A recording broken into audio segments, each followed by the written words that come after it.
वापस से उत्तर प्रदेश के संभल लेकर चलते हैं, जहां 24 नवंबर को हुई हिंसा की जांच कर रही एसआईटी ने आज समाजवादी पार्टी के सांसद जियाउर रहमान बर्क से पूछताछ की है।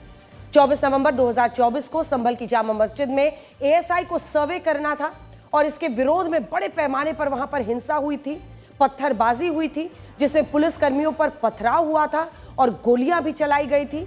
जियाउर रहमान बर्क पर इस हिंसा से एक दिन पहले भड़काऊ भाषण देने का आरोप है और ऐसा आरोप है कि सर्वे से एक दिन पहले उन्होंने स्थानीय मुसलमानों को धर्म के नाम पर मस्जिद का सर्वे रोकने के लिए उकसाया था। इसी मामले में आज एसआईटी ने करीब 3 घंटे तक उनसे पूछताछ की और उनके लिए 100 सवालों की एक पूरी लिस्ट तैयार की गई थी। उनसे पूछा गया कि वो हिंसा वाले दिन कहां थे, क्या उन्होंने हिंसा में शामिल किसी आरोपी से बात की थी, क्या उनकी बातचीत जामा मस्जिद कमेटी के अध्यक्ष जफर अली से हुई थी, हिंसा के बाद वो कई दिनों तक संभल क्यों नहीं आए और वो उस समय सामान्य फोन कॉल की जगह व्हाट्सएप कॉल का इस्तेमाल क्यों कर रहे थे।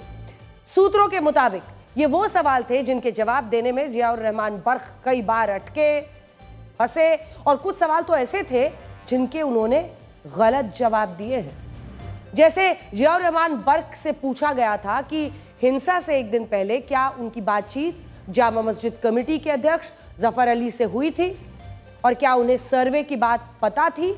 उन्होंने इस सवाल का गलत जवाब दिया और यह कहा कि उन्हें सर्वे की जानकारी नहीं थी, जबकि एसआईटी को अपनी जांच में पता चला है कि हिंसा से एक दिन पहले जियाउर रहमान बर्क और जफर अली के बीच करीब 3 बार बातचीत हुई थी और जफर अली ने खुद एएसआई सर्वे होने की बात उन्हें बताई थी। जफर अली संभल हिंसा का मुख्य आरोपी है और उस पर संभल हिंसा की साजिश, पत्थरबाजी और फायरिंग में शामिल होने का आरोप है।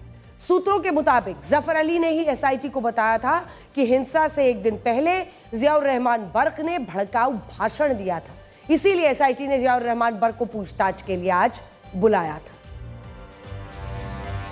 संभल से समाजवादी पार्टी के सांसद जियाउर रहमान बर्क जी हमारे साथ मौजूद हैं, जो कि अभी एसआईटी की जो पूछताछ में शामिल हुए और उन्होंने तमाम सवालों के जवाब दिए। सांसद जी, आप गए थे, तमाम सवालों के जवाब दिए, क्या कुछ हुआ वहाँ पर?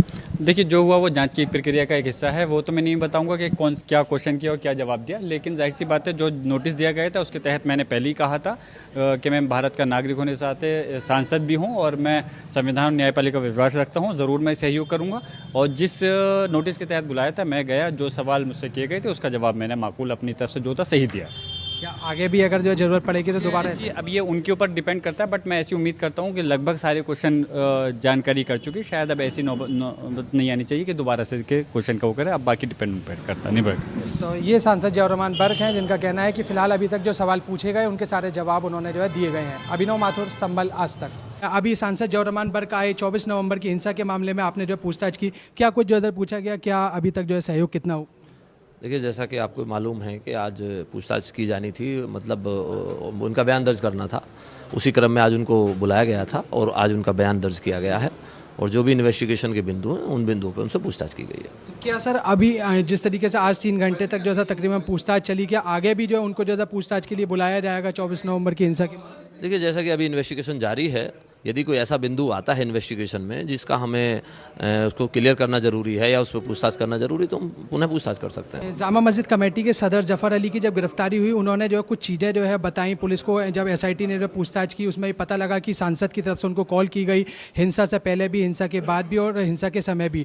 तो क्या उन सारी चीज़ों को स्वीकार किया गया है? ऐसा कुछ अभी तक जानकारी मिली? देखिए, ये सारी चीज़ें पार्ट ऑफ इन्वेस्टिगेशन हैं और ये केस डायरी का पार्ट हैं और मैं समझता हूँ कि वो जब तक कंक्लूज़न हो तो उन चीज़ों को बोलना वो ठीक नहीं है, क्योंकि जो चीज़ें इन्वेस्टिगेशन का पार्ट हैं, जब हम कंक्लूड करेंगे अपनी इन्वेस्टिगेशन को तो वो सारी चीज़ें हम इकट्ठा करके माननीय न्यायालय के समक्ष पेश करेंगे।